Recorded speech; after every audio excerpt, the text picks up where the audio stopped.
sa buhay ng bawat isa sa amin. Ama, bago man kami humarap sa lukulukan yung kaabangan, isuot mo sa amin, Panginoon Diyos, ang kasukotang pandigma, ang breastplate of righteousness, ang belt of truth, sandals of the gospel of peace, shield of faith, helmet of salvation, and sword of the Spirit, which is the word of God. Kaya sa oras nito, Panginoon Diyos, ikaw na pong bahala sa aming mga buhay. At patuloy sa pagsisimula ng aming pag-worship at pagsamba, Panginoon, pagpupuri sa iyong pangalan. Ama, ikaw po ang maitataas. Kami po ang maibababa. Kaya sa oras nito, Panginoon, sabi mo nga sa iyong salita, 2-3, nagkulong sa iyong pangalan dito sa aming kalagitnaan. Lord, mas marami kami, Panginoon, na sumasamba sa iyo sa lugar nito, Panginoon. Kaya dalangin po namin, O God, na patuloy na ikaw po ang manguna sa gawain ito. Maraming salamat sa lahat ng gagamitin mo, O God. Ikaw po ang bahala at patuloy na bigyan mo sila ng total wisdom and knowledge, understanding at double portion of anointing. Kaya sa oras ito, Panginoon Diyos, patuloy na ikaw po ang maparangalan at maitaas sa aming mga buhay. Maraming salamat po. Ito po aming dalangin. In Jesus' name. Amen.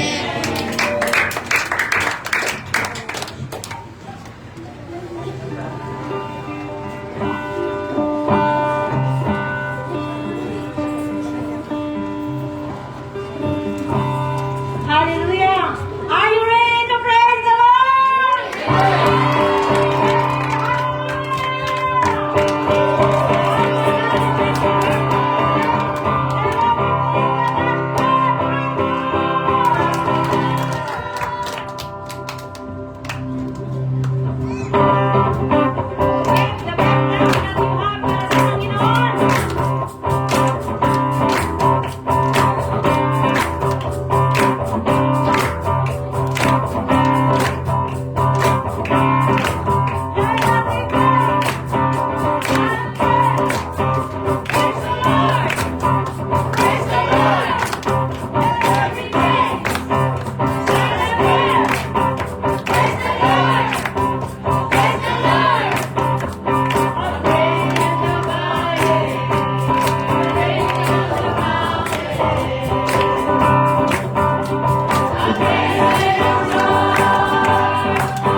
Hallelujah. I worship you, Father.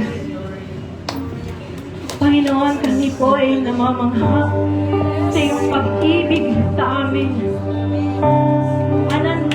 Unconditional love, Panginoon, na hindi kayang ibigay ng kahit na sino. Kaya marapat ka lamang po namin na itaas at pasalamatan sa aming mga buhay.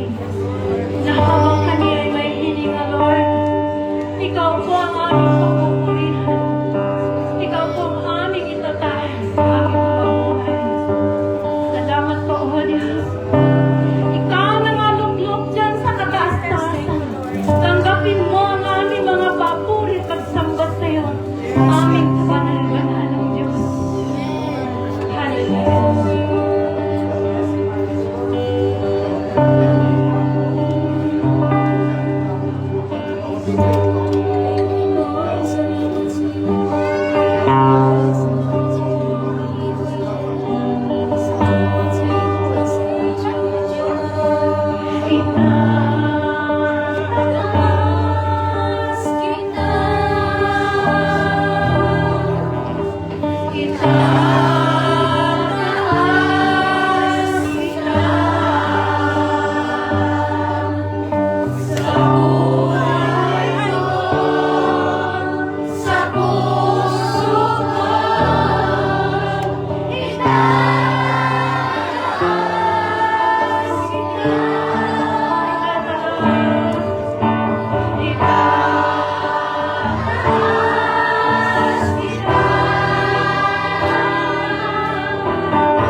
sa buhay. Kaya pupurihin kita, O Diyos, at pararangalan. Habang ako'y nabubuhay, ako'y magpapasalamat at ako'y dadalangin na kamay ko'y nakataas. Taas po natin ang ating mga kamay at gawin po nito ang panalangin ng kawiting ito.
Amen. Nag-answer ba ang lahat?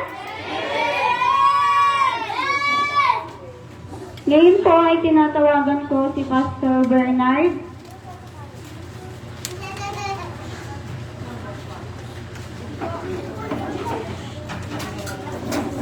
Good morning po. Mapagpalang umaga po sa bawat isa. Good morning po. Ayan, sabi mo sa katabi mo kapatid, you are blessed the blessed. Sabihin mo ko ulit sa katabi mo kapatid, ba't parang pinagpapala ka? Praise the Lord. Ito mapagpalang umaga po sa atin ngayong umagang ito. Ang ating po tagapagsalita, siya po ay galing po ng Lanao. Siya po ay life giver. At ginagamit siya ng Lord through discipleship. Graduate po siya ng marine engineering, aquatic engineering, fisheries pala. So, magaling mo siya sa pangingisda. Kaya sabi ni Jesus Christ, I will make you fishers of men. So, kaya po, ang ating nagsalita ay asawa, may isang asawa ho. Sigurado ka, Pastor. At merong anak sa labas. Ilan po anak nila? Tatlo. Yan, si Enoch, si Shadrach, at si Ish, si Sea. At isa po siya sa network po natin sa Mindanao. Kapag nagpupunta po kami doon, sa kanya po kami tumutuloy. Actually, wala akong pagkain doon, sumpulang. Sumpulang sa crab, yun lang ang pagkain doon. Yung buttered shrimp, tsaka yung buttered sumpo, tsaka yung buttered crab, yun lang yung pagkain. Almusal mo, tanghali at hapon mo. Kaya ho, pagdating doon, taas ng BP mo. No? Ang maganda po siya ng ating tagapagsalita na yung very powerful. Ang heart niya po is to save the whole world. Po, gusto niya pong maligtas ng buong mundo kasi yun po yung mandate ng Panginoon.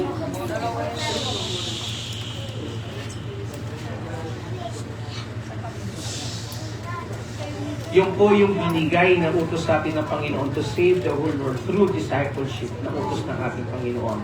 At hindi ko na po magkatagalin. Palakpakan po natin ang ating tagapagsalita, ang ating Panginoon, sa buhay ng ating Pastor, Carmelo Rosan. Ito.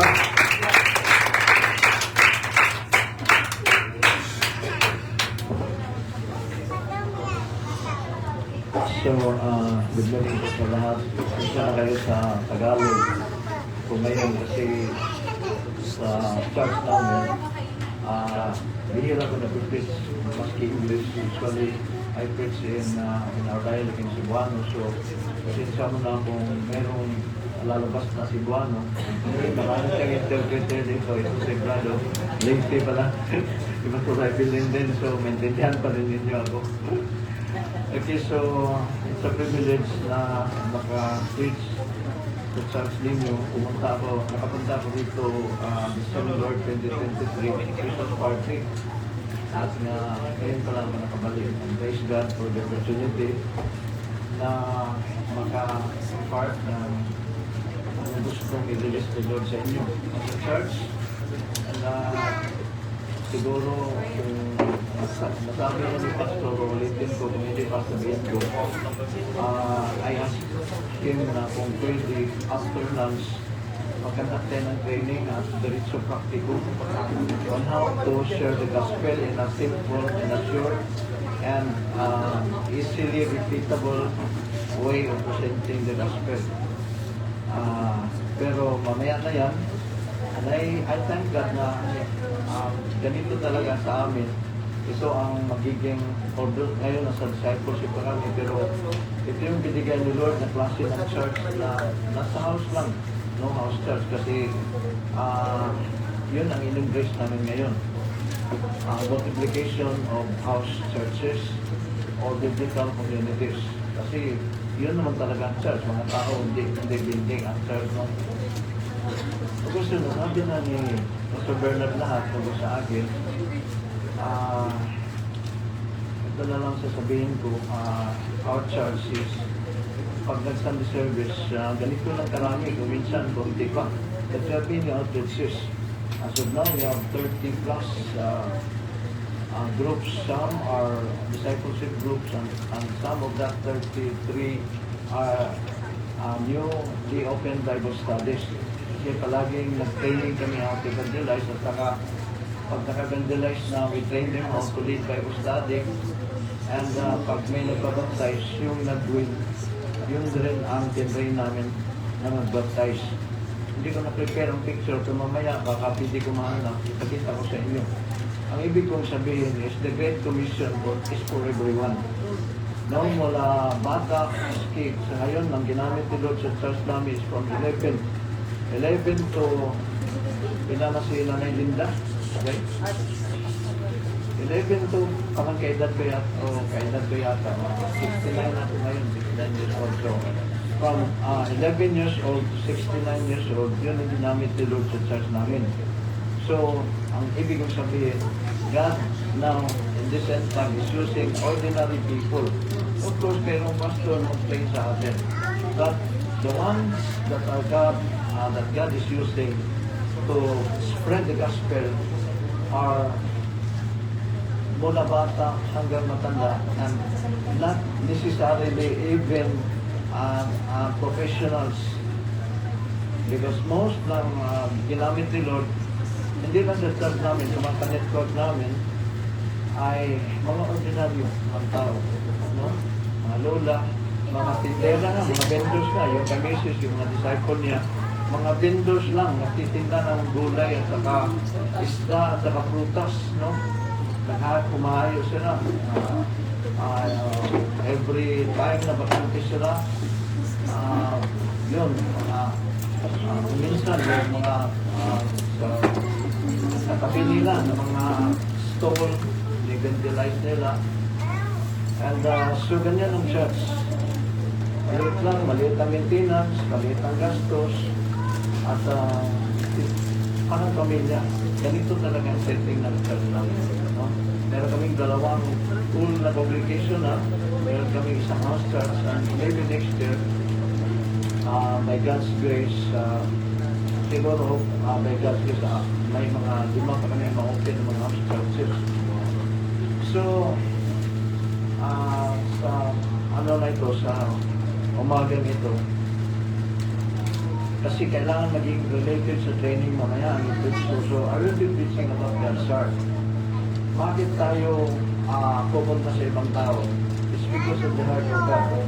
Bakit tayo magsimba? Bakit tayo mag-disciple? It's all because of the heart of God. So, yun ang maging message ko ngayon, the heart of God.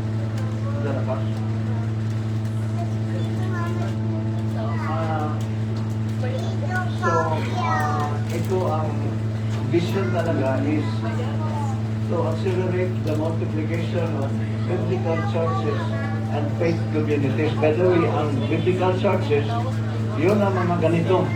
No? Biblical churches na lahat ng dinidescribe ng Acts 2:32 to 47, nandiyan. Halimbawa, merong teaching of the word, merong discipleship, merong evangelism, merong communion,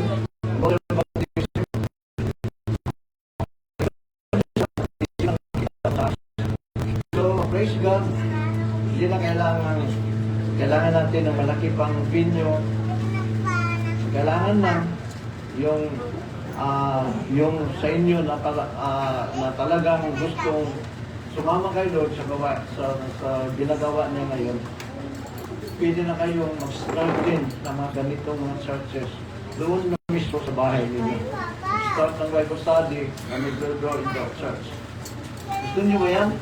Okay, pray muna tayo. Holy Spirit, Lord, we acknowledge that this is your vision and this is your church, Lord.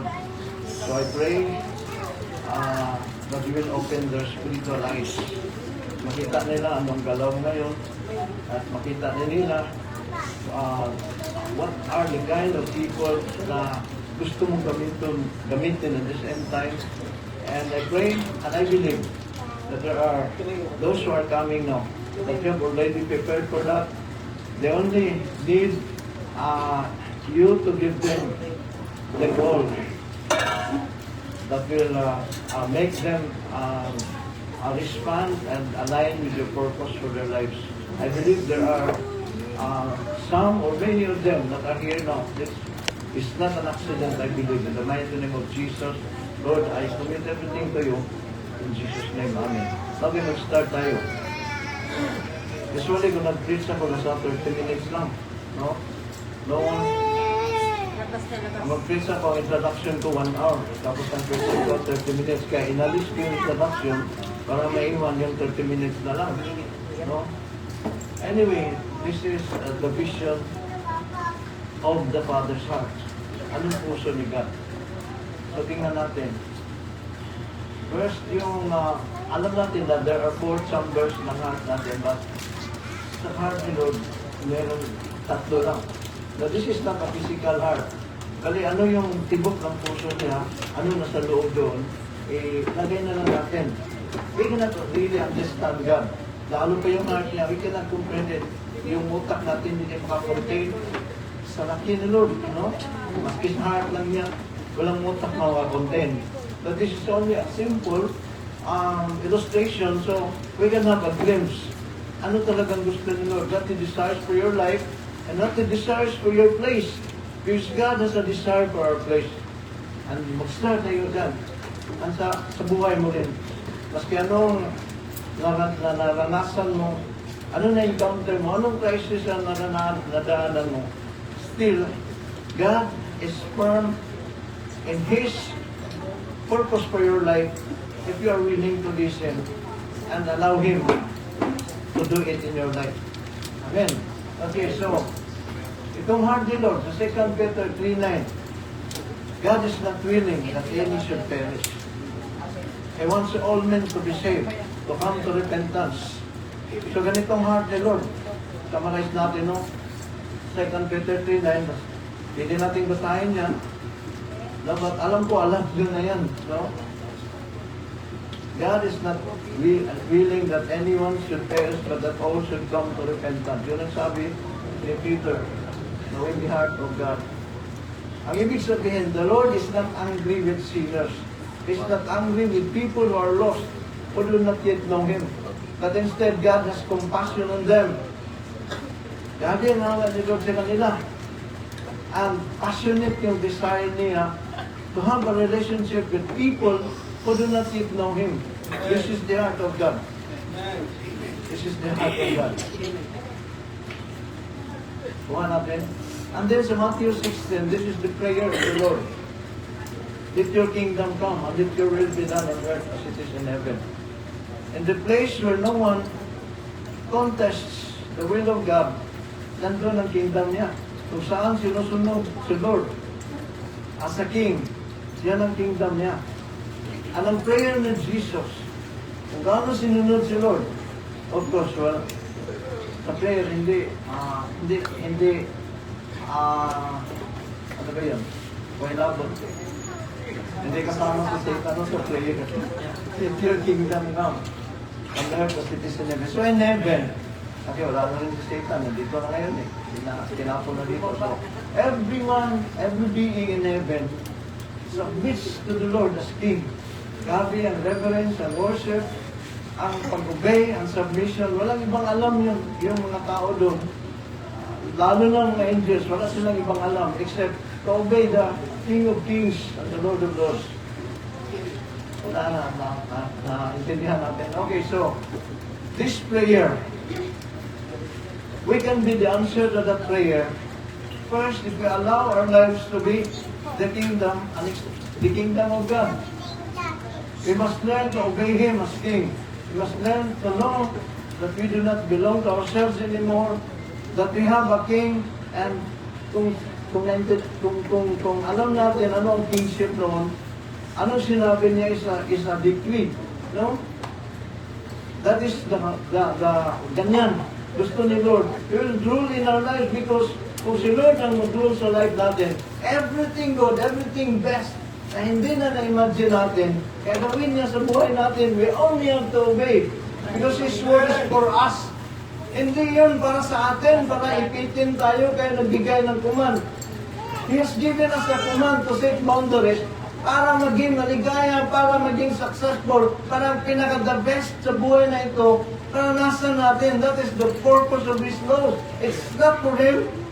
Pag hindi ka susunod, hindi naman siya maging lesser than God. Kung susunod ka, hindi rin mag-increase ang pagka-God niya. He is God, regardless you obey or not. But for you, it's for your sake. He gives a commands para hindi ka na mag-detour. Kung di, sa shortcut ka na doon sa plano niya sa buhay mo. Yun ang prayer ni Jesus. And the first answer to that is, we have to undergo the process. Amen. Then go first, to really allow the Lord to manifest His kingdom through you, through your obedience, and then, as you also train others through discipleship, they will also become extension of the kingdom of God. And this is the pattern of expanding God's kingdom. Intindihan ha? Amen. Okay lang ba ang Tagalog? Okay, praise God. So, yung first part, kay Lord lahat yun. Yun talagang heartbeat niya. Gagawin niya talaga yun. He will do everything for everyone who are lost to be restored. To be restored in relationship back to Him. He will do everything so that His kingship will be seen in every lives.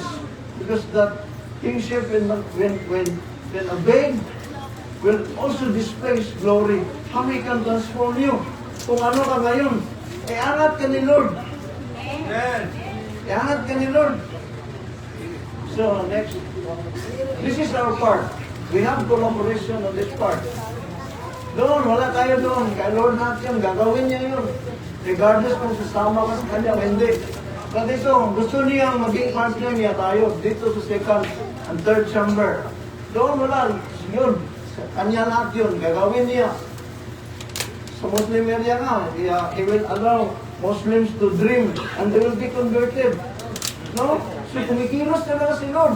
Tapos mga kapitbahay mo. Nung nag-house kami sa Baga, doon namin nakita, ang mga tao pala naghintay lang. Sabihin mo sa kanila, ano ang plano ni Lord sa kanila? Yung ginawa na ni Jesus para mabalik sila kay Lord, maging anak ulit sila ni Lord. Mga lahat ng tao, gustong narinig yun. And yun ang na-experience namin. So, our participation, this is our collaboration. God wants us to sow the seed. The seed is the message of the gospel first. Because yung message ng gospel is this: God is reconciling us to Himself, to the Lord Jesus. This is His wisdom. Because a sinner like us, paano maging related back to God? The sin separates us from Him. But in His wisdom, He provided a solution. He dealt with sin para mawala yung hadlang sa ating paglapit sa Kanya. He sent His Son to become like us because a man has sinned, man has also to pay the penalty, but the penalty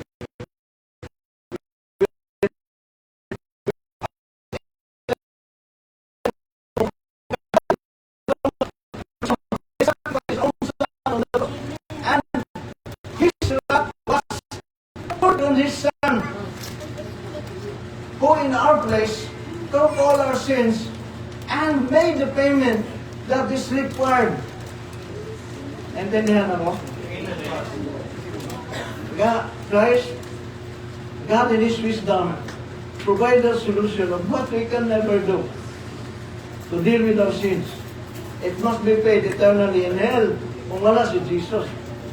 Pero nandun si Jesus, kaya every person, yung design niya, magkakatotoo na.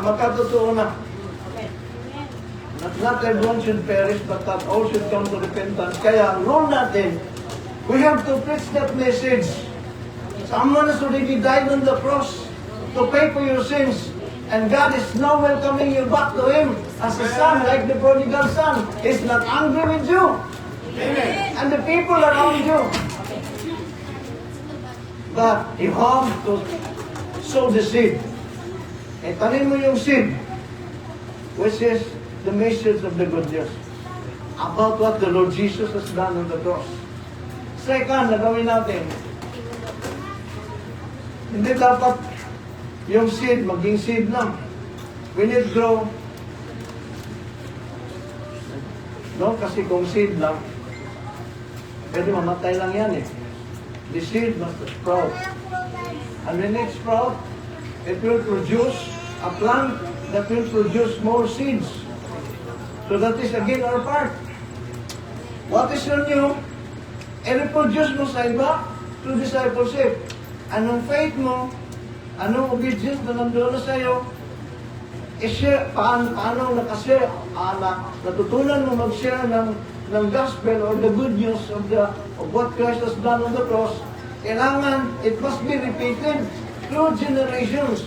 Sabi niyo po sa 2 Timothy chapter 2 verse 2, and the things you have heard of me, first generation, si Paul, you, si Timothy, sabi niya, the things you have heard of me, teach also to other faithful men. So ang faithful men, silang third generation, and the faithful will also teach others, or able to teach others. So, ang kingdom expansion, or model of expansion, is through generations of people who obey the Lord and did what the Lord Jesus did when He was on earth, which is to preach the good news, to preach the kingdom, and how to obey God as Father and King. We will also do that through discipleship. Kaya kailangan ng training. So itong kingdom model. Next one. Itong process.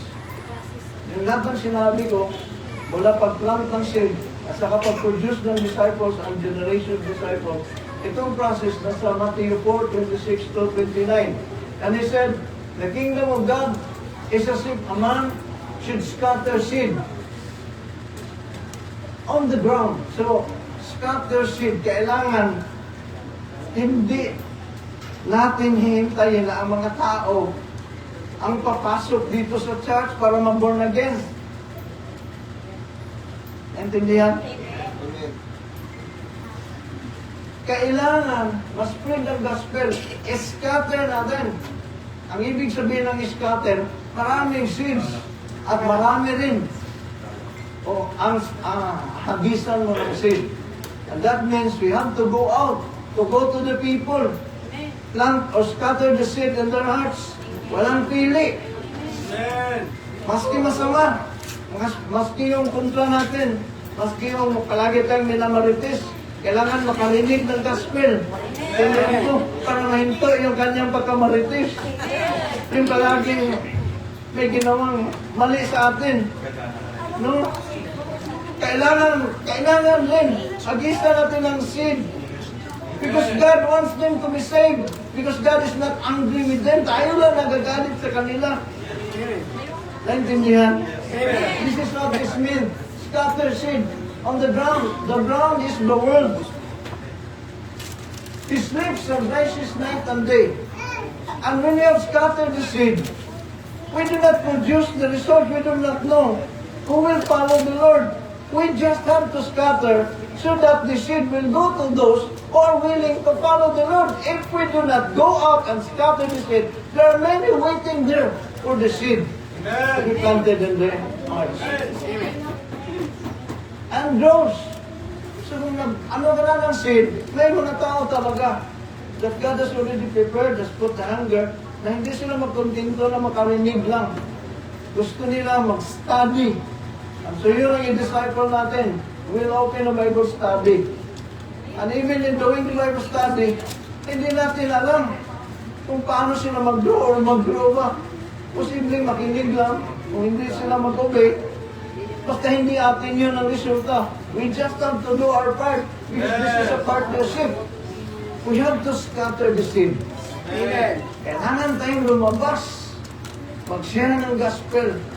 At pag merong gusto magpabalik dahil God has placed a hunger for them, kailangan balikan natin. And we do Bible study with them. Intindihan? Amen. Okay, so the result comes from God. He makes the seed sprout. He makes the seed grow. We do not know how. The earth just produces by itself. The people that we sow the seed of the gospel, God will do a work in them, and they will grow by themselves. First the blade, ito na. Kung nag-Bible study tayo, tingnan natin. May blade na. Then the air, no? Yung sa corn pa, ready na sila to reproduce kasi ang ibig sabihin, the blade, ito ang receive ng sunlight, no? Napupunta sa kanila. So they receive the word as a nutrient to the spirit. And then the air, yung kung sa corn, ano ba yung corn sa mais yan sa Bisaya? Mais pa rin. Di ba mais? Naka-ano siya sa nakadikit sa corn.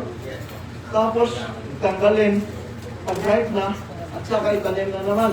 Yun ang ibig sabihin ng discipleship. Pag ready na sila to reproduce, of course, we will train them.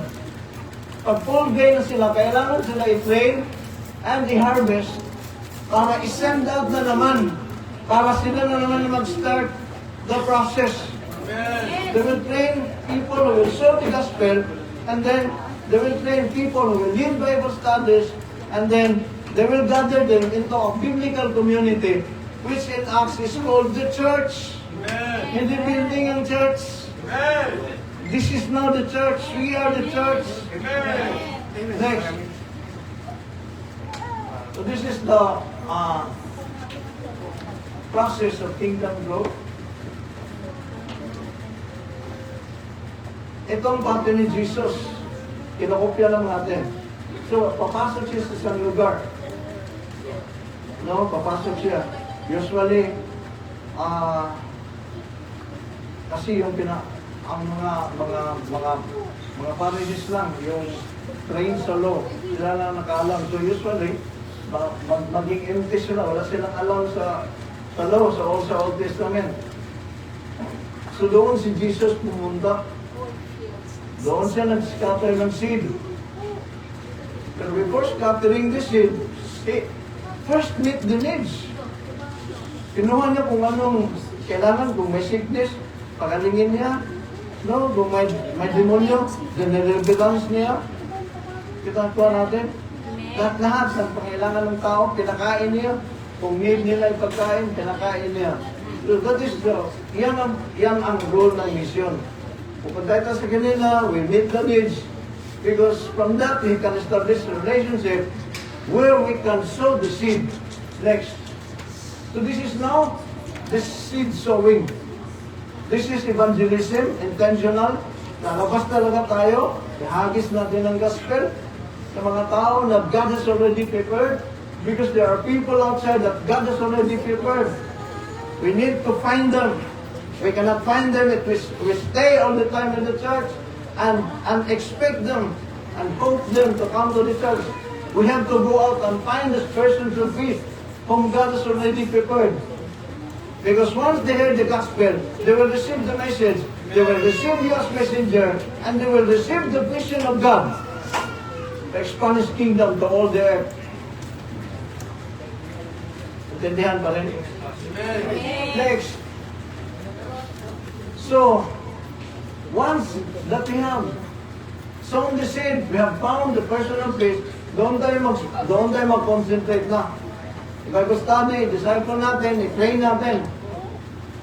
No? And good news, what we have embraced a system of discipleship na nasa Bible study lahat.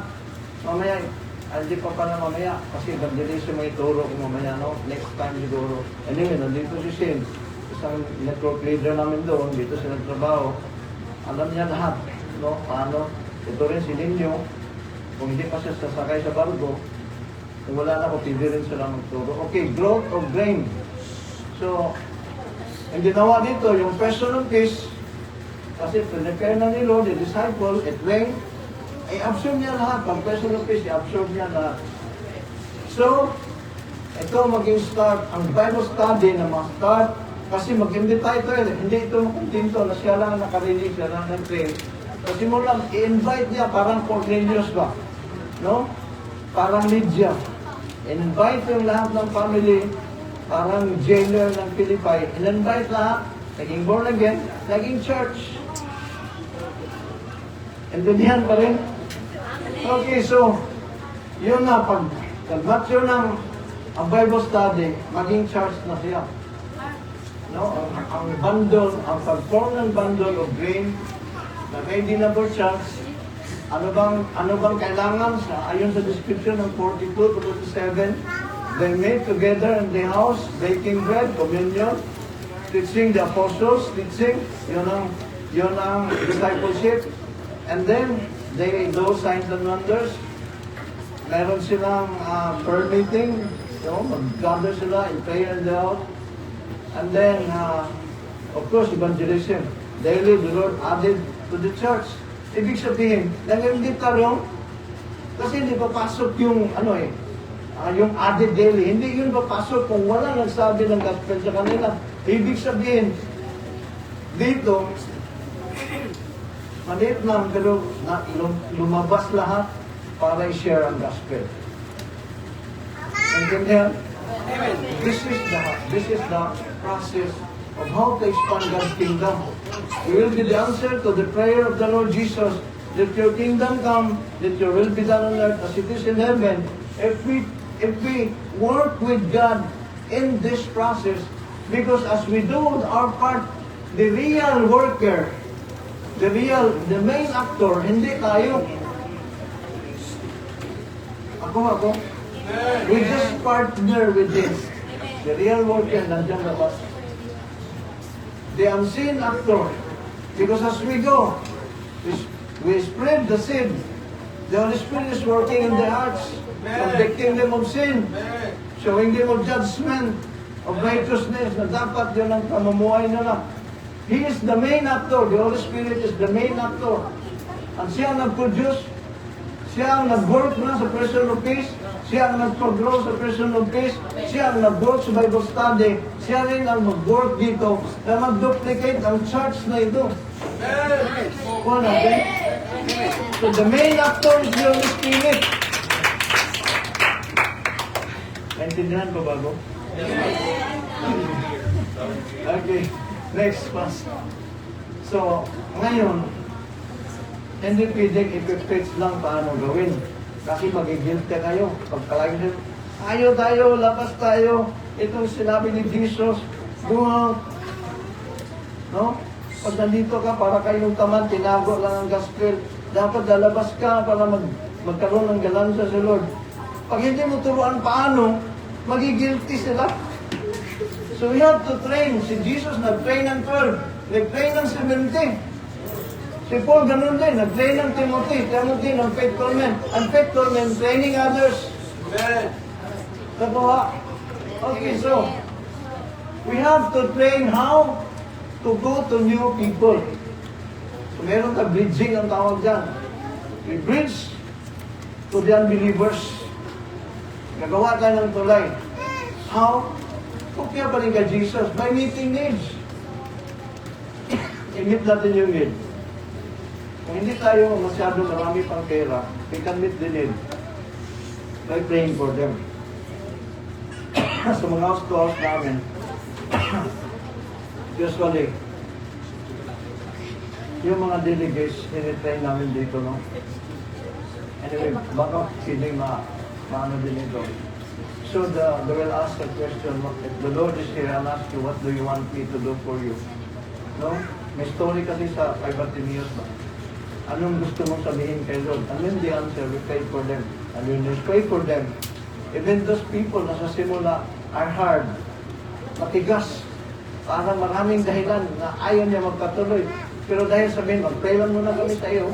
So, pinapatuloy kami. But when we prayed, to their needs na sinasabi nila, they become open to the sharing of our testimony and to the preaching of the gospel. Naintindihan? Alam, di ba? Alam. So, merong training dyan, how to meet needs through prayer. Sa inyo, mas mabuti sa inyo kasi trained din kayo sa deliverance, no? Yun, pwede, yun ang preaching na yun.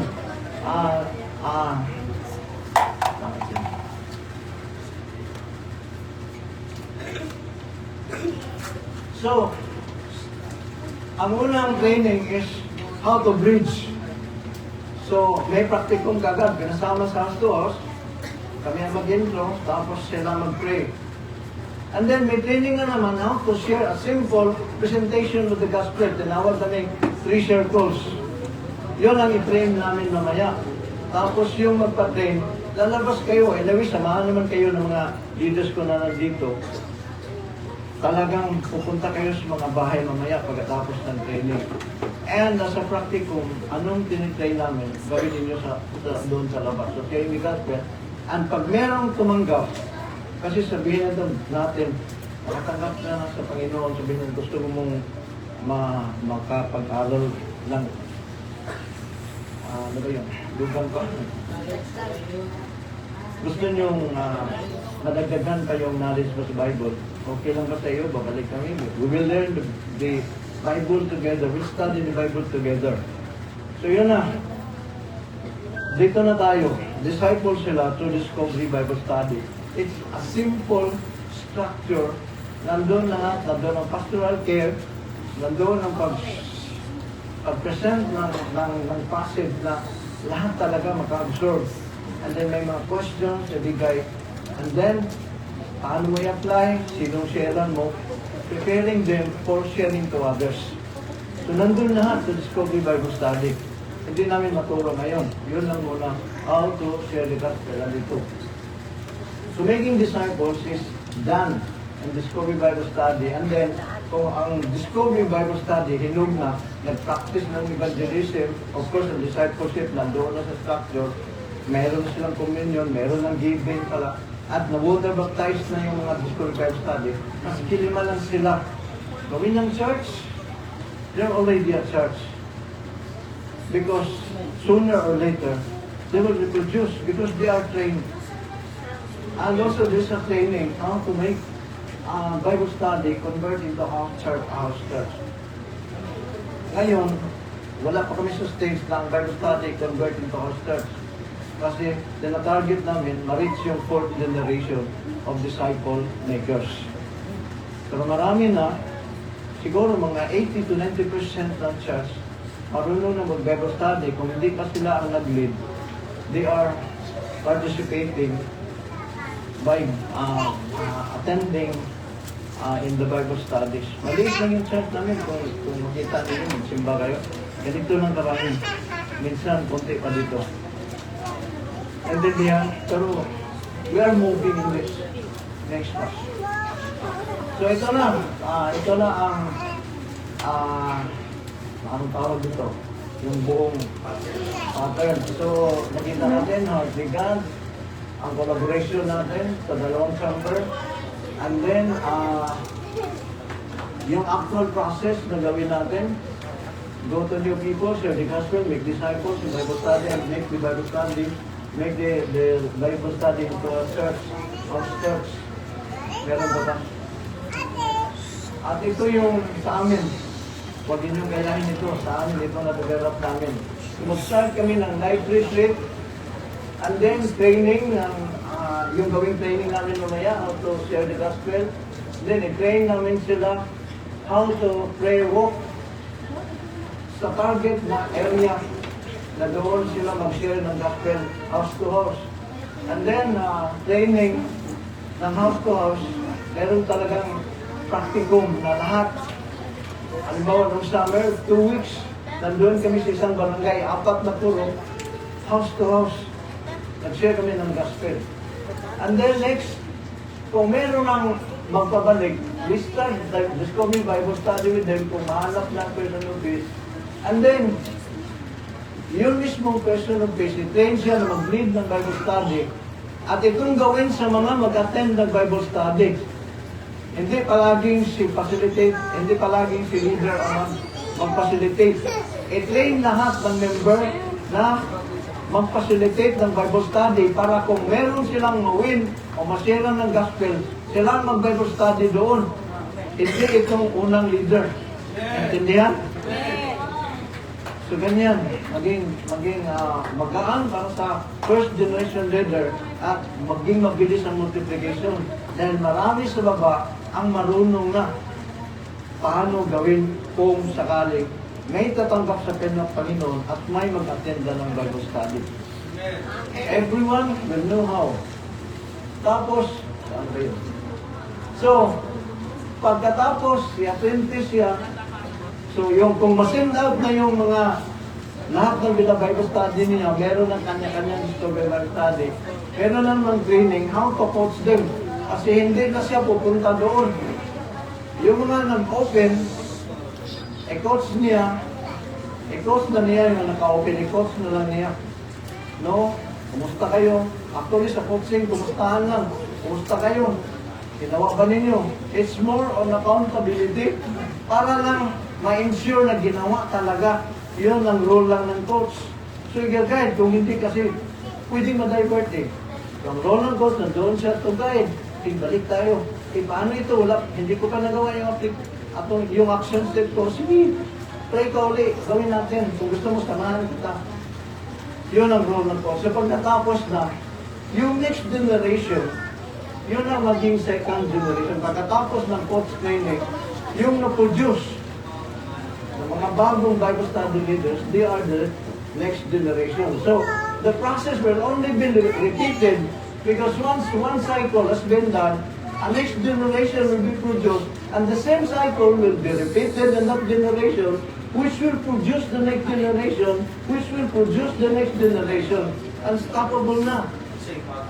Kasi meron ng model, merong pattern. Lahat ng papasok na bago, makikita na ng kultura, pupupyahin na lang nila.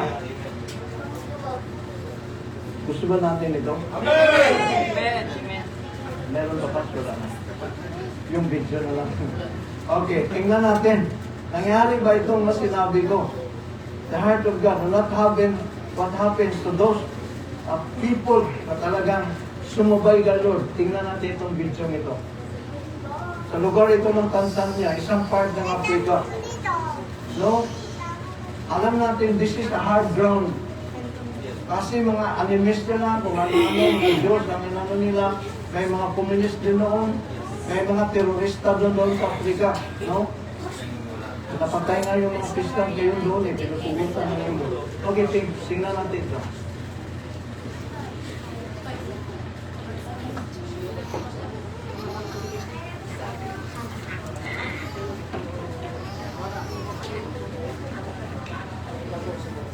Tayo muna natin, no?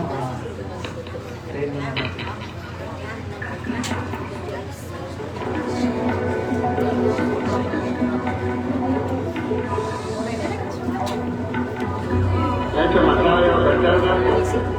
My name is Pastor Matthias Pastorza.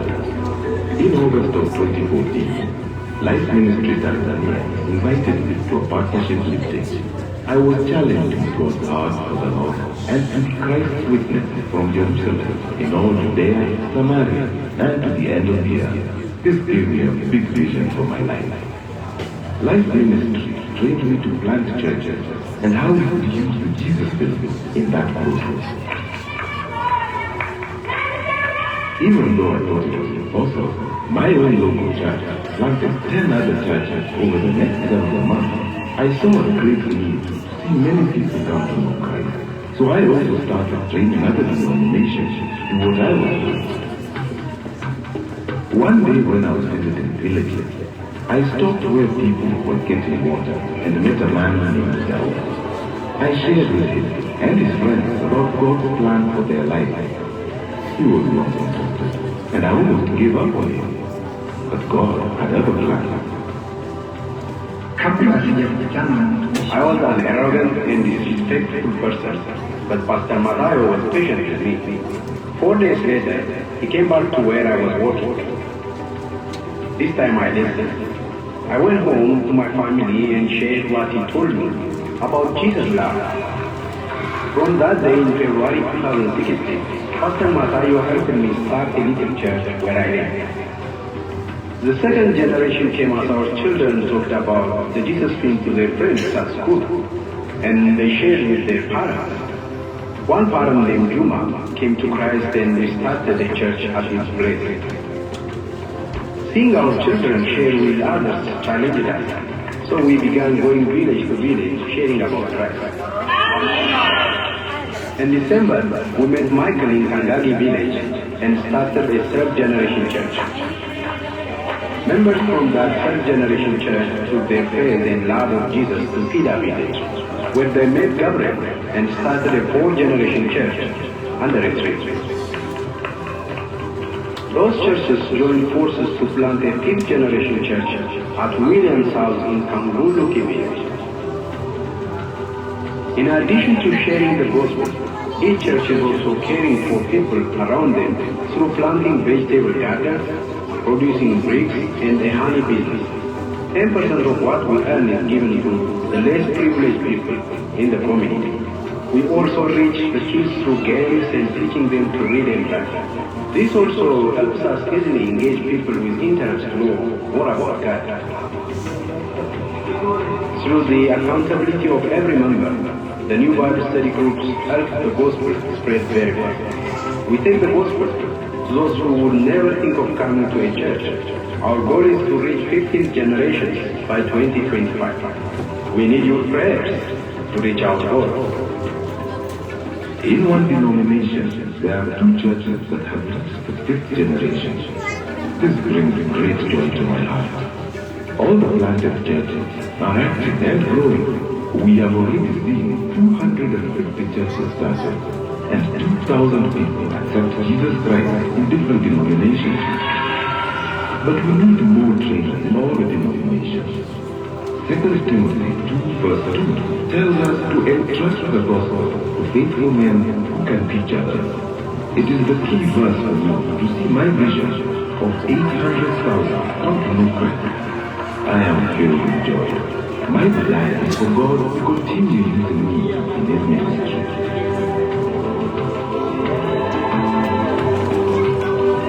Okay. So nakita natin, isang ordinaryong tao lang nag-start ng movement na umabot. Ngayon, I believe they have already reached the 15th generation with 800,000 members. Kasi hindi tayo ang kikilos, it is the Holy Spirit. Walang imposible kay God. Dapat natin malaman na. Ordinary people, no? Fisherman, arrogant na tao, yung si Daud. But because the Lord has worked in it, the Holy Spirit has worked in his heart. Listen to the gospel, and then now the children and their community makita yung Jesus film, tapos yung mga bata nag-share sa kanila mga parents who became Christians, and it formed the next generation, and then the next generation also shared to the community, forming the third generation, and the third generation, no, gumawa sila ng mga tulong sa mga needy people, less privileged, at doon na rin na-start 5, 6, 7, and this multiplication is done not by pastors, not by bishops, not by anointed preachers, but ordinary people like you.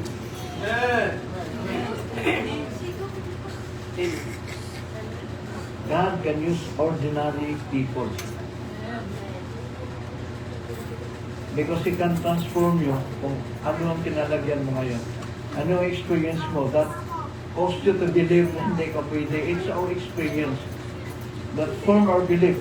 Kung ang experience mo, you fail to serve God, then that forms a belief. Hindi na ako pwede. Good news. God's use for you does not depend on your experience. He can still transform you if you are willing. And once you believe that God can transform you, then it will reflect in your actions that will produce the result, which is also produced by God in your life. Uulitin ko, hindi tayo ang main actor. I have seen in our churches, mga high schooler, mga 7th grader, ginamit ni Lord. Ngayon, nagpe-permitting sila 3 times. Lula nila, ang parang nagpastor sa kanila, oh, prayed for them many years. Since we started as a church, nandoon na yung lula, nagpe-pray, yung mga, ano yung mga apo niya, mga sons, mga, alam niyo na, mga bata na. But, suddenly, God worked. The men after work, and these kids, they come to church, they attended our training, namimilit pa nga eh. Ayaw kong dalhin sa stores, namimilit. So, dinala ko. And when they say people crying, then they share their testimony. Marunong sila mag-share testimony. Marunong sila mag-share ng gospel. Marunong sila mag-pray. When they do that to people in their community, in their barangay, hindi na sila kailangang itulak mo para gawin because they have seen the people who need the Lord. And they know they can share the Lord to these people. Kaya ginamit sila ni Lord.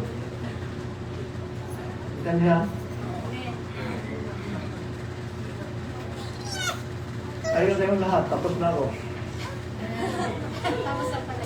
Sabi ko sa iyo, 30 minutes lang kung preach. Wala kasi introduction eh. Okay, so this morning I believe there are people na nandito ngayon. I know God has prepared you. Do not look at your background, do not look at your experience, do not look at your failures.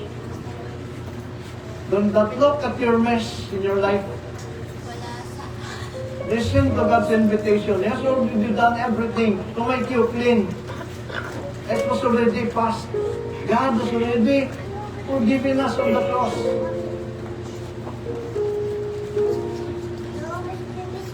What we need is a heart that is willing to allow God to work in our lives.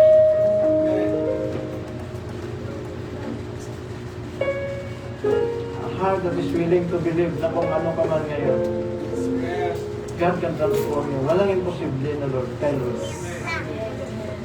That God has a big plan for your life.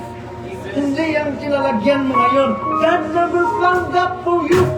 He has a great plan for your life and is very eager to see that plan happen in your life. Believe me, believe God. Taas natin ang ating mga kamay. I know there are people here that God has prepared. God will use you. Siguro maging 2, 3, 5 ganito sa lugar lang na ito. Maski isa ka lang. God can use you to do that in this place. And if you are that, talk to the Lord. Sabihin mo, Lord, kung anong ginawa mo sa Tanzania, gawin mo dito sa mundo, Lord. Kung anong ginawa mo kay Daud, gawin mo sa buhay ko. Sige, you talk to the Lord. I give you time to talk to the Lord. Nandito siya, personally for you. Alam ko, eager siya Lord, ipakita that He's a great God. He's a God of transformation.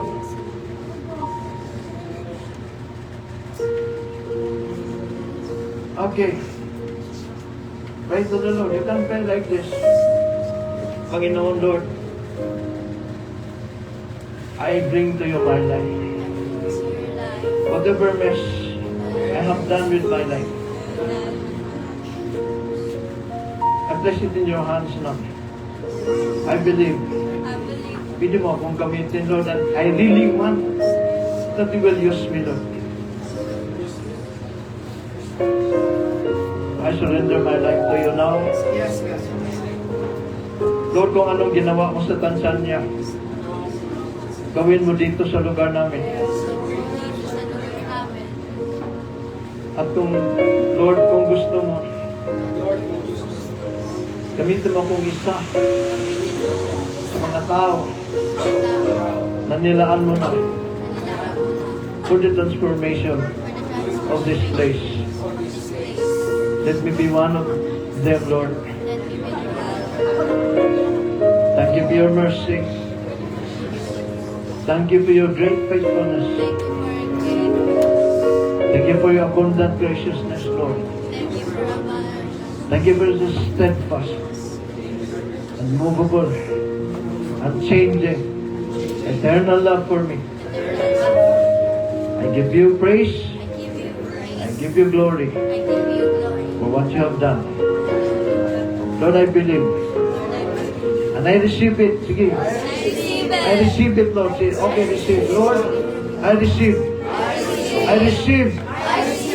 I receive the grace, the anointing to spread the gospel, to make disciples, to multiply disciples that will transform this place according to your purpose. In Jesus' name, Amen.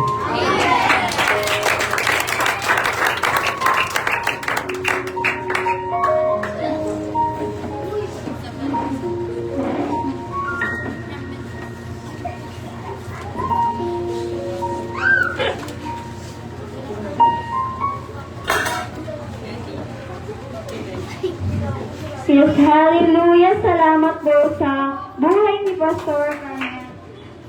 Na-bless po ba ang lahat?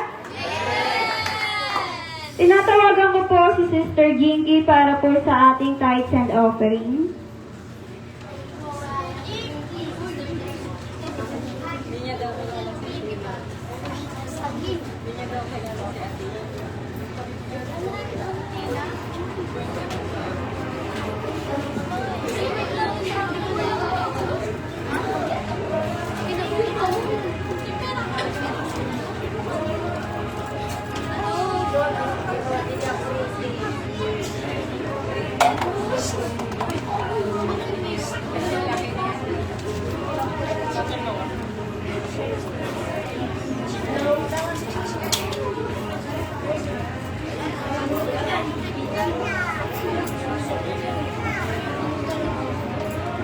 No.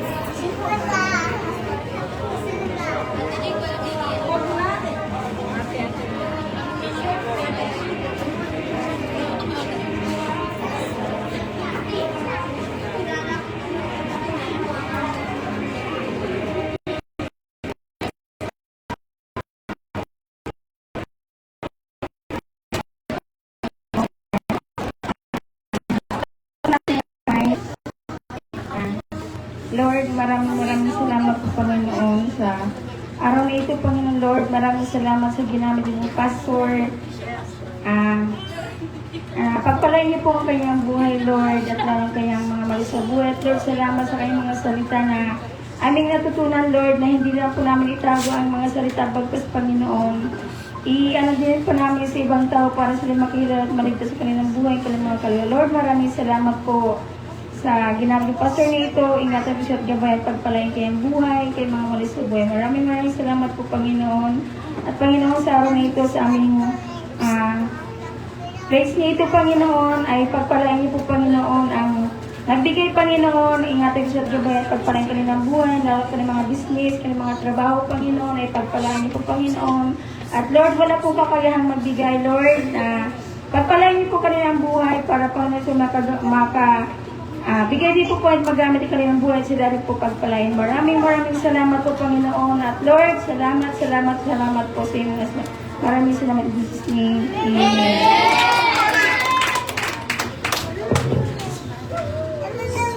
So, announcement po natin.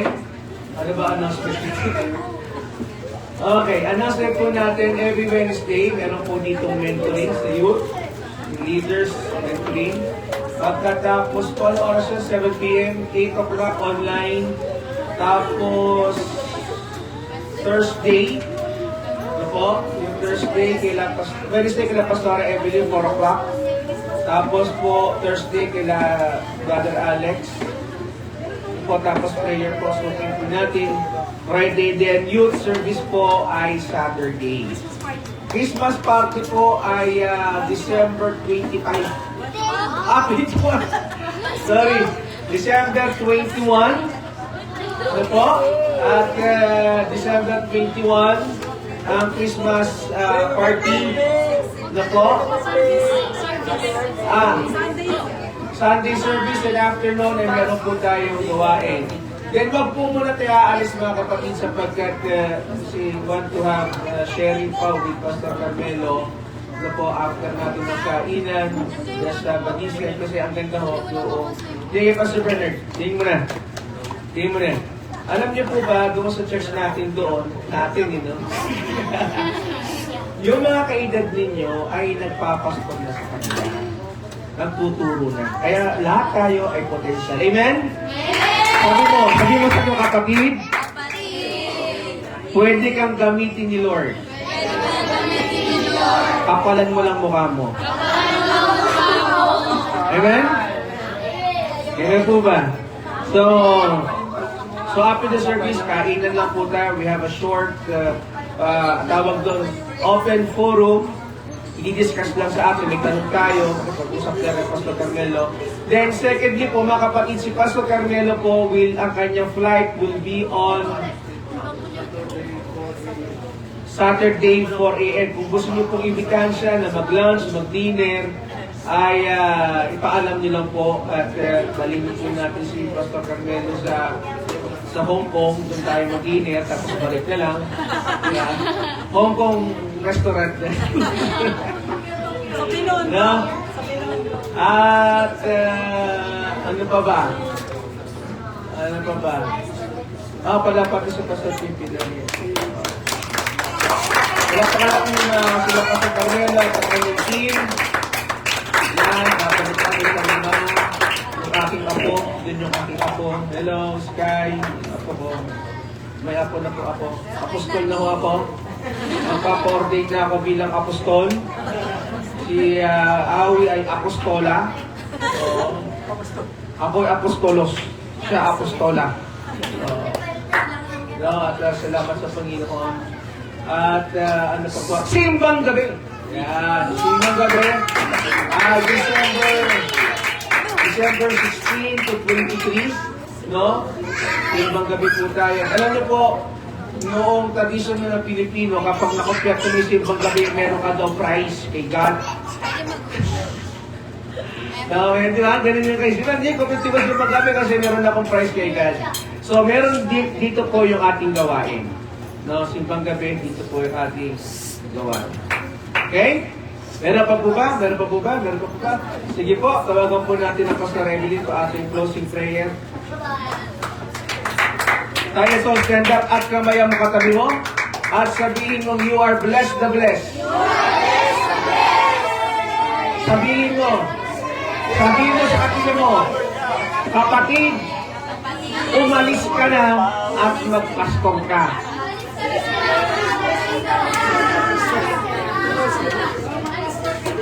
Umalis ka na at magpastor ka na. Okay. Sige po, tayo po'y manalangin. Sige po, taas po natin ang ating mga kamay. Salamat po, Ama, makapangyarihan sa lahat. Dahil sa umaga nito, nag-bless po kami sa mensaheng dala sa amin ni Pastor Carmelo. Salamat po sa mga kasamahan niya. Salamat, Lord God, na ang bawat isa, Panginoon, ay dinala mo upang ikaw ay aming sambahin sa Espiritu at katotohanan. Salamat, dakilang Panginoon, dahil may maganda kang plano sa buhay namin. At ang bawat isa, Panginoon, ay gamitin mo upang ang aming mga bibig ay magbabahagi ng iyong mga salita. Salamat po, Panginoon, dahil maraming maliligtas na mga kaluluwa. Dahil sa amin na iyong gagamitin, Lord, i-equip mo ang bawat isa upang magamit, Panginoon, sa pangangaral. Salamat, Lord God, sa oras na to. na hindi po mabaliwala ang iyong mga salita dahil ayon sa iyong pangako, Lord God, ang mga binitawan mong salita hindi babalik sa iyo na walang ginagawa, kundi magagawa ang nais mo, Panginoon, sa buhay namin. Purihin ka, luwalhatiin ka, O Diyos, in the mighty name of Jesus. Ang lahat ay magsabi ng Amen. Tayo po natin na nakatayo. Ama, sa pangalan ni Jesus, aking idinideklara na uulan ng pagpapala sa kanilang buhay. Dadali po ang blessing, dadali po ang anointing, dadali po ang favors, dadali po ang healing, dadali po ang prosperity, sapagkat yan po ang desire mo, Pangama. Maraming salamat po. At dadayo rin po ang evangelism at discipleship anointing sa kanila. Sumainyo ang dakilang pag-ibig ng Ama, ang biyaya ng Panginoong Jesucristo, at pagsama ng banal na Espiritu. Sumaamin nawa. Amen. God bless you!